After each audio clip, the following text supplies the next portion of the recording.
Halo, perkenalkan kami dari tim Agrilog IPB University. Saya Fernaldi Manuel. Dan saya Joranata Cipta Raharja. Di sini kami akan menjelaskan riset kami yang berjudul Strategi Pengembangan Jaringan Distribusi dan Aset Digital Pos Indonesia dalam e-marketplace logistics pada era New Normal. Pos Indonesia merupakan perusahaan BUMN penyedia berbagai jenis layanan pengiriman barang yang pendapatan terbesarnya berasal dari bisnis B2B. Namun, akibat COVID-19, bisnis B2B melemah hingga 80% karena terhambatnya kegiatan pengiriman barang.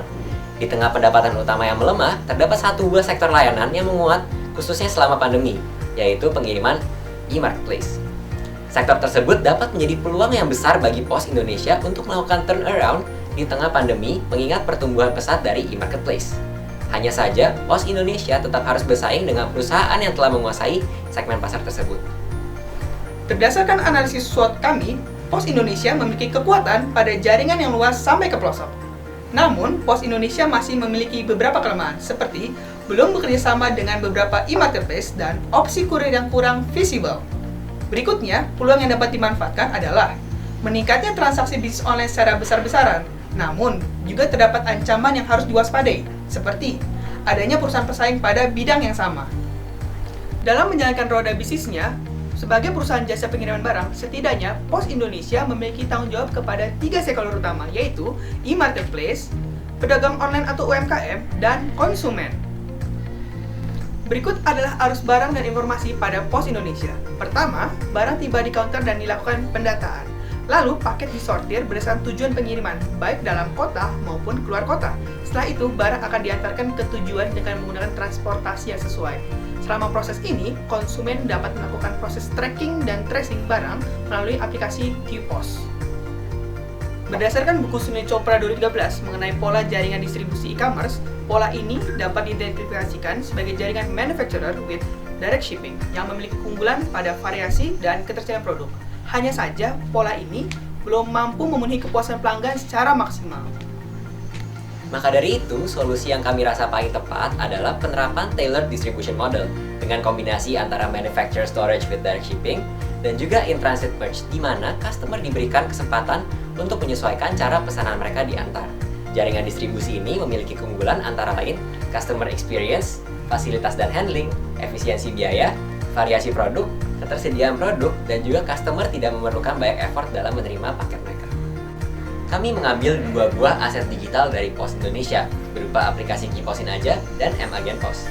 Melalui kolom review, kami menemukan bahwa kedua aplikasi ini memiliki problem yang mirip, yaitu ketidaksiapan aplikasi untuk memenuhi kebutuhan pelanggan. Hal ini menunjukkan masih terdapat room for improvement bagi kedua aplikasi ini, yang dapat diisi dengan pengembangan lebih lanjut dengan meng-hire application developer dan juga admin yang kompeten.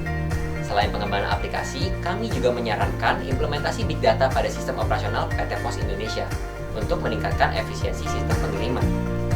Seperti yang telah dilakukan UPS, terdapat sistem yang dibuat berdasarkan Big Data, dan sistem tersebut memaksimalkan operasional dan penggunaan resources. Efisiensi ini tentu akan berpengaruh besar pada kinerja Pos Indonesia sehingga dapat terus bersaing pada kondisi new normal. Kami melakukan analisis terhadap perbandingan tarif antar perusahaan pengiriman dan menemukan bahwa Pos Indonesia memiliki keunggulan harga termurah untuk tarif pengiriman ke daerah pelosok dibandingkan dengan pesaing lainnya.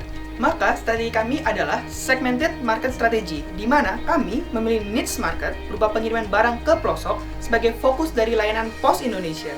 Setelah fokus dan menjadi market leader pada daerah pelosok, langkah selanjutnya adalah menerapkan strategi desa maupun kota yang pernah diadaptasi oleh Alibaba Group dengan tujuan membangun kekuatan di daerah pinggiran terlebih dahulu sebelum masuk ke pasar yang lebih besar, yaitu perkotaan.